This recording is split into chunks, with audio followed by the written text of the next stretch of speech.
الفنان دي حضرنوش والفنان كليا مقالد مقدشو شالكيسة فيديو كون حداد أرقدي فضلا لايك جراي شير له كومنت كديوي سنن هلنا أصحاب أدي أوكلا أمر والبندير فنان كمغاشي مي بلاري داهر محمد موسى أولنك سودي حضرنوش أونك باتي مقالد مقدشو الفنان كان يمي بان دبر على فانكان وهميسي وسا كديري جليو أوسك هرمر في أوسك كدير الفنان لي معه وأبو صوماليات أمر والبنقرب استين حاشي الفنان ده حضرنوش يمركو ساباي ويبان صعبتونتي صومالي والب ميلول بيروغان الفنان كان دبيعد سمي بيتا انتو سمرو بسكرو العديو السقصر فنانك يامي بغناسي وينكسو بي مغالة مقدشو يسيولي بحاسي أولنك صفر حيو غناسي وين اوه كوسماتيكس علابتول سكور حيو iyo dharka shopping oo la gado الفنان دي حضرنوش يامي باكو كوري مغالة مقدشو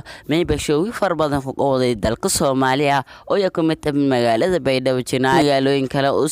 show usoo qowdi magaalada Hargeysa Olanka Soomaaliya hadarnooshe yamayba lama toogsaday Nairobi oo hata caasimada dalka Kenya الفنان ده hadarnooshe yamayba jeel bulshada Soomaaliyeed markii oreen qaabshay iyo markii argan fanaanimadiis usarfado intuu harkadeeda fankan ilaa tana dadaashay masiyar الفنان ده hadarnooshe dadaashay waragweed الفنان ده hadarnooshe awal horo mayba hajaray nan oo caaska caadi oo heesan qaadan caadi isku ay may banaaday nan fanaan dalka Soomaaliyeed meelul busasada la ka aqoonsimay weel badalana may la faday intuu sahamisay ka dhaabadaala uu gaara haduu raban uu ka waandi hadalnoosha taariikhdiisna la lis intay may ka koro video kan hadii ka deeri fadlan like garay si share garay barnaamijka may basan diyaariyay oo intaas ku jeedaaye walaal adkay boy may ba qoray qoraa weyn walaal yakki boy cod ahaan sin ku jeedaaye ano walaal adkay boy soo saaristii team Baydhabo boys may basan ka tagaanay salaanta islaamka siyaasiyo nabadgelyo assalaamu calaykum waraxmatullaahi wabarakaatuh ciidamada TikTok wasmane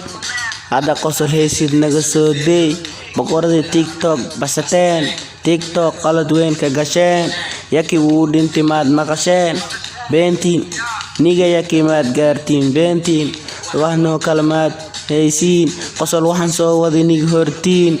2016 17 18 19 muuqaaladan soo duubaad bedeshiin because wax kale ma bahaysiin